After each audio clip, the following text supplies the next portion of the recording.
Hey friends, if you wish to know what an IP address is, then please watch this video. I will guide you through the process. So here's what we have to know about it. An IP address is a unique number assigned to every device on a computer network, like a digital address for your phone and computer, etc.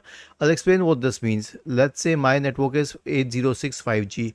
There are multiple devices connected to it.